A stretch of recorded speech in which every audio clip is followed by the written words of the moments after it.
भी द्वारकाधीश है, नीचे है, देख सकते हो, बट छू नहीं सकते।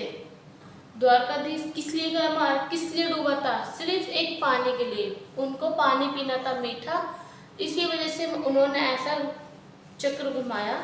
द्वारकाधीश पूरा नीचे चला गया, लंका पूरी अंदर चली गई। क्यों?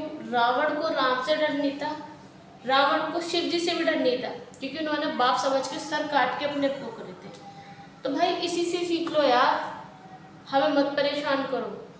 अगर आप परेशान नहीं करना चाहते हो ना, फिर आप जिंदगी भर अपना भी याद रखना। मेरे चाचा कृपया करके, आपको तो मैं क्लियरली कह रही हूँ, पहले आप अपनी वाइफ का, फर्स्ट वाइफ का केस क्लियर करो, सेकंड वाइफ का जो केस डला हुआ वो भी क्लियर करो, फिर जाके मेरे केस पे आना।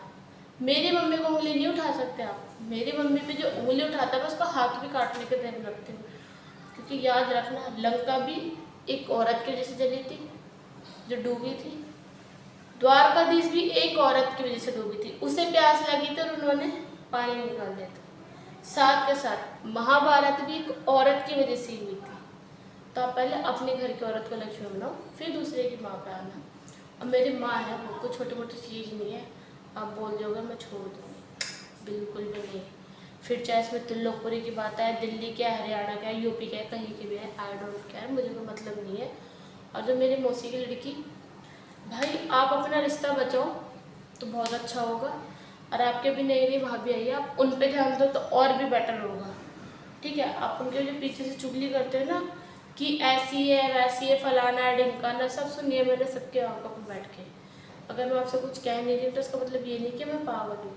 और हाँ, जो मुझे धमकी दी जाती है कि मेरे 2 बहन भाई रहते हैं, वो स्कूल की वजह से रहते हैं, महीने का राशन भी देते हैं, हमसे नहीं बोल सकते फालतू। मैंने पहले बोला था कि अगर एक उंगली ऐसे करे तो 3 मुड़ रही है।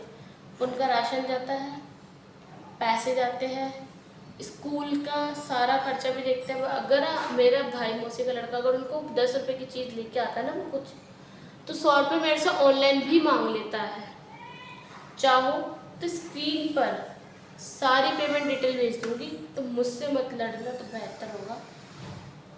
अभी मैं घर में हूँ तो मैं ब्लॉग बना भी रही हूँ। अब मैं इसी वजह से बना रही हूँ क्योंकि आप लोगों ने भाई मेरा इतना जीना हराम कर दे कि मुझे ये समझ नहीं आ रहा है कि मैं ज़िंदगी में मैं कर क्या रही हूँ, मेरी ज़िंदगी कहाँ चल रही है। हम अच्छे खासे नॉर्मल सिंपल साधारण इंसान हैं, यही मेरा घर है, इतना सही, इसमें कुछ वो नहीं है, ठीक है। तो भाई मतलब मैं आपसे जब कुछ कह नहीं रही हूँ ना, तो आप भी मत करिए। मैं नहीं चाहती कि आप लोग मेरी ज़िंदगी में इंटरफेयर करें, ठीक है। मैं आपसे नहीं बोलती, आप भी मत बोलिए। अब आपकी मर्जी है, आप लोगों को कैसे रहना कैसे नहीं रहना, या आपको इज्जत हजम नहीं हो रही तो आप मुझे बता दीजिए, इज्जत भी जब करवानी आती है मुझे।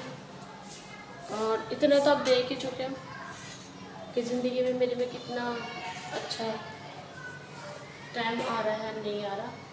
तो आपसे हाथ जोड़ के विनती है कि हमें मत परेशान करिए। अगर आपको ऐसे ही परेशान करना है तो परेशान करिए, फिर अपने लिए तैयार रहिए। कहते हैं ना, कर्म लौट के आते हैं, आपके ब्याह के बच्चे। जय श्री श्याम।